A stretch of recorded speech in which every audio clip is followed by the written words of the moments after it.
Helena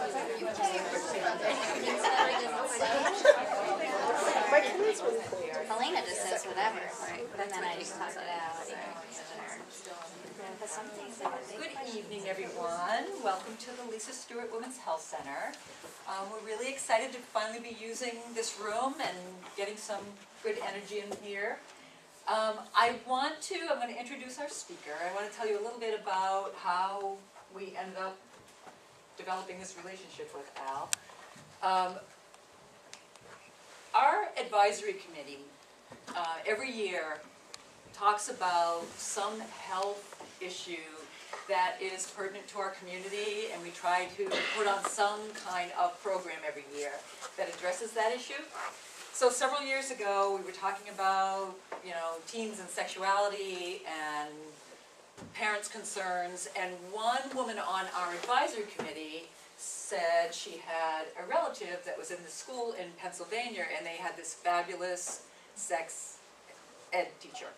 So we thought, oh, do you think we could possibly convince him to come up here? So through a lot of effort by specifically Ellen DeCourty, who contacted Al, we made an arrangement to have him come up, and we were blown away by his presence and his message and his dynamic presentation. It was pretty incredible, and there was an incredible outpouring of enthusiasm. And so we had him come back a couple years after that and extended the programs and spoke at the high school and did workshops for counselors, etc. And we were incredibly grateful that we could tap into this kind of expertise and talent and energy. It was wonderful. And then we got to the point where it was like, all right, we've kind of done this for several years in a row. We thought we would give each other a rest. And he became a TED speaker, was on the cover of the New York Times, and this year in September came out with his first book. And Al got in touch with me and said that he would be willing to come up and, as a gift, really, to speak to us again because of the generosity that we've shown him. And I do want to acknowledge that not only has he been incredibly generous with his time and talent, but he also contributed to making the Women's Center a reality. He made a financial contribution to us to make this building happen. So we are incredibly grateful. And I want to say, I heard Al speak probably 15 times. I mean, I've been to every presentation he's done here. But I also had the privilege of visiting his school in Philadelphia. He teaches at the Friends Central School just outside of Philadelphia.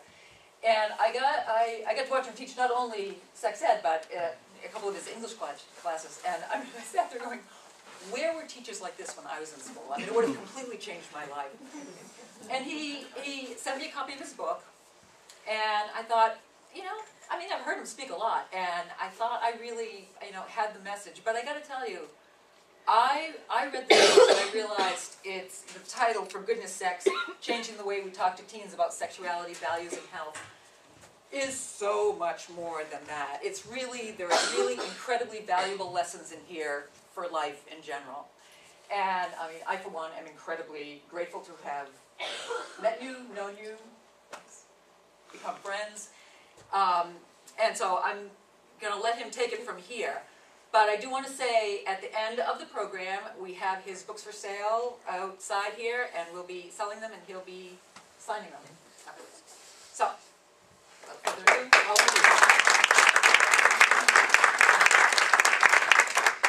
Thank you so much. I'm really delighted to be back here, and feel a very special connection with this community. So thanks for letting me come back and for doing this. So my plan tonight is for us to, I'll talk for maybe 30-ish minutes, but I want to save a lot of time for conversation and questions. Feel free to ask questions while we're going through the presentation, but know that we have a lot of dedicated time after as well. I'm so happy that we have some young people here. That makes me feel like really grounded and good. And I have to be honest, I've been doing this for a long time. Like, I started when I was 21 doing sex ed, and I'm not 21. And sometimes I walk into rooms, and I think people sort of say, really? That fat old man is going to talk to me about sex? Really? Yeah, I am. And it's going to be fun. So I just want to fill in a couple of blanks about who I am and what I'm going to do here tonight, and then we're going to get right to it. So first and foremost, I'm your guest, and I'm so thankful, as I said, to be here. I want to be respectful of your time, of your community, of your values. I'm an educator, so that means I'm not a therapist and I'm not a medical professional, and I try to keep those lines really clear. So as an educator, my job is to share information and help young people and anyone learn and practice skills, and that's where I try to keep my expertise. I am not just a creepy old man who talks about sex. I actually have a degree in it. I got a degree in human sexuality education from the University of Penn. My main focus is trying to help young people, and by extension all of us, become more sexually healthy. We live in a society that is not very sexually healthy. And lastly, I'm really not here to tell you what to do, to make any suggestions about your community. That's all up to you. I just want to share some ideas and raise some awareness and questions and see where we go. So as Linda said, there's been a lot happening with me in the last few years. The New York Times Magazine came to our school, Friend Central. I'm saying our, not in the royal we, but it's like our community at school, so forgive me for that. They came to Friend Central. Really, it was a fluke of how it all happened, and I think at the school, we sort of didn't know what we didn't know. So I said to my head of school, can we have a Times reporter come in and sit in for a few weeks and talk to the kids and record some classes? And he went, yeah. And I think if I ever tried to do that today, there would be large numbers of meetings and lawyers, but we just let her come in. And she really saw the real thing, and it was a great article. I've done 3 TED Talks, 2 are online. The first has over 1 million views. I'm really happy about that. And the book is selling pretty well. So that's, if you want to find me online, there's a good online presence. I don't have a website yet, but I will soon. And let me just sort of put out, this is the last slide that has a lot of words on it. Most of the rest of the slides are just pictures with a title. But these are my values. These are the bottom line beliefs that I come to you with, so you know where I'm speaking from. First and foremost, I really see sexuality as a force for good, and not as something dirty or shameful or embarrassing or a wild force to be controlled. And I think when you start, if you can start from a place of really believing that our sexuality is a good gift from a good creator and a force for good in the world, it's a lot easier to have these conversations. I'm well aware that our society is not interested in helping us be sexually healthy. It's really interested in making us feel inadequate about our bodies, unhappy with our relationships, not skilled in our sexual abilities and activities. I mean, because then they can sell us something to fix that. So we have a lot of work to do, but we can do it. We actually can get to healthy sexuality. I've seen it happen, but it doesn't happen without work and attention. That work starts with communicating, and we as adults really need to be involved if we want the kids that we love and teach and live around, if we want them to have a better shot at developing healthy sexuality than we might have. So we can't be bystanders as adults. We have to be involved. And you sort of have to let us be a little involved. Which means not just immediately running away when we start to bring up topics of sex. We know it's uncomfortable, but trust me, the only way to do awkward is to walk through awkward and come out the other end of it, and then you're like, oh, I can do that. So, okay, so that's sort of where I'm starting. So people say to me, oh my God, Al, you're a sexuality educator. What was your life like growing up? You must have had like such liberal parents and come from such a wacky house. Like, were you all hippies or something? Like, this is my family. I came from an Italian-American Roman Catholic family in Philadelphia, Pennsylvania. My parents were married for 15 years before they had kids. I think they were doing it wrong. Then they figured it out, and I came along. And then 2.5 years later, my brother came along. And that's my parents' 40th wedding anniversary. For my parents' 25th wedding anniversary, I was 10, my brother was 8. We went to Disney World, which was a really great way to celebrate their anniversary. So my parents were older. Neither of my parents graduated from high school. My mom wanted to go to high school, but was sent to business school because she had to get a job. My dad started at a vocational high school, but World War II broke out, and the war effort took over all the school shops, and so the students had nothing to do, so my dad dropped out. So I'm the first person in this family to go to college. My brother and I both have professional degrees. He's a pediatrician, I'm a teacher. And I wanted to start just by reading 2 very little sections from the book about when my parents talked to me about sex, just to give you a sense of where my starting point was. Okay. So, when my mom wanted to have a sex talk with me, her own discomfort with discussing anything sexual led her to use secret language. She sat me down at the kitchen table one day when I was 13 or 14, and she told me we should have a talk about the Marriage Act. She said that as I was growing up, I would become more interested, in the Marriage Act. She said it was natural to be curious about it, and she said that the Marriage Act was a beautiful thing when used properly, but it was only for married people. That's why it was called the Marriage Act. She asked me if I had any questions. The question I most wanted to ask was, what the hell is the Marriage Act? Instead, I shook my head no and got as far away from the kitchen table as I could. Of course, she was referring to sexual intercourse.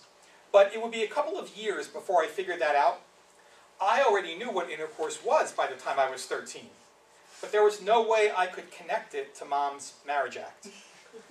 I look back on this encounter with some sadness today. My mom was trying to be a good parent, to convey to me information as well as a value framework for sexual intercourse. But because she was uncomfortable, she resorted to secret language. The resulting conversation was awkward, short-lived, and never repeated. When my dad gave me his version of the sex talk, he had a problem with the words. He called me into my parents' bedroom one evening when I was about 15. I thought I was in trouble, or that someone had died, because those were the 2 reasons why you got called into our parents' bedroom. Instead, my dad said to me, it's time we had a talk about mastication. I thought I had misheard him. I was sure he was talking about masturbation and not chewing, but he continued. Lots of boys your age masticate. That's normal. But you can't masticate too much. And you don't want to think dirty things about girls when you masticate. You have to respect women. I sat there biting the insides of my cheeks so I wouldn't laugh at my pop, who was really trying his best. Should I have used this as a teachable moment to gently and lovingly let him know the difference between the words masticate and masturbate? I was 15, grossly embarrassed, and still not sure I wasn't in trouble. So I did what most teenagers did. I said, okay, Pop, thanks, and got the hell out of there. I must admit that although hilarious, this was not a bizarre moment in our house. My pop was famous for mixing up words. My favorite was when he called the gas pedal in the car the exhilarator. Get your goddamn foot off the exhilarator, he would yell at me when I was learning to drive. You trying to kill me? So that's where I came from, okay? That was the sex ed that I had. And that was it, really. And I learned about sex ed the way most young people learn about sex ed, from their friends, from what was on TV and in the media. And this was, believe it or not, before the internet. So I used a lot of libraries. I used to go to the library. This will make no sense to you, so just and I memorized all the Dewey Decimal System numbers for books about sex, so I knew exactly where they were. And I would walk in the library and grab a book off the shelf, and then walk somewhere else and go read it. And then, never go put it back, of course. And what I figured out was, I was really okay thinking about this stuff and talking about it. And it didn't seem weird to me in the way it seemed to make other people tongue-tied. And so here I am, doing it for a living. And I'm not doing it, talking about sex for a living. And really, really liking it. Okay? So that's just a little bit of background. So here we go. We're going to start with a little game. Okay? And here's the way this game works. I'm going to say a letter of the alphabet. And I want you to think about the very first sexually related word or phrase that pops into your head. You don't need to say it out loud. If you feel really moved to do so, we'll listen, but you don't need to. And I just want you to take stock of what pops into your head. And if there's a feeling that follows that, what is that feeling? Okay? And we're just going to do 2 letters. We're going to make it easy. So here's the first letter. Don't overthink it. Just go with your gut. What's the first thing that pops into your head when I say A? Yeah, go ahead, whisper. Yeah. Right. It's probably the same letter. All right. How about this one? P. Now, yeah. Now, if you're when I do this with high school students, they howl and they shout things out loud. You're being very controlled.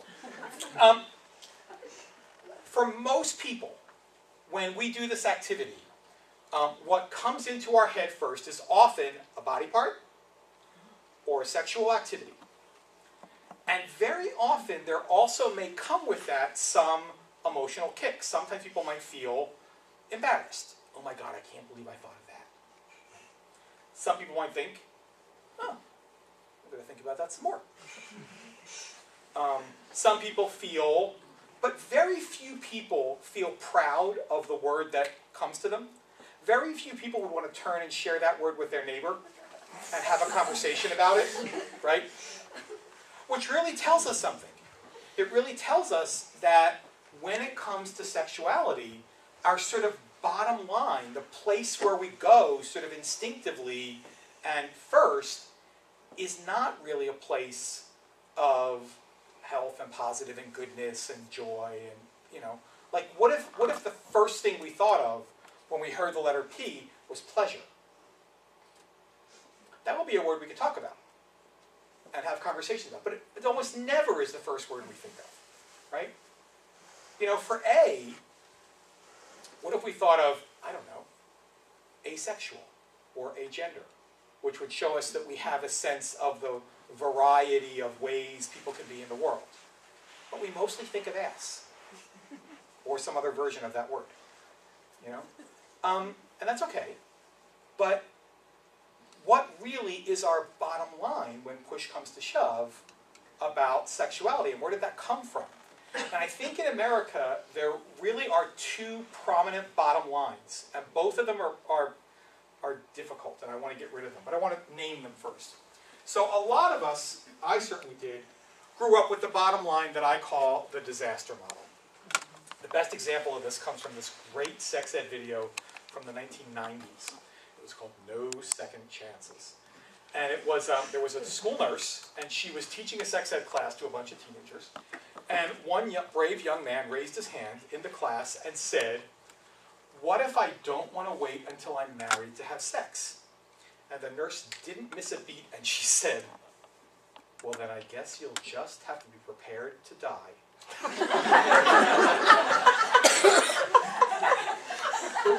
Yeah, like that was her answer. Totally serious. Now go have a healthy relationship.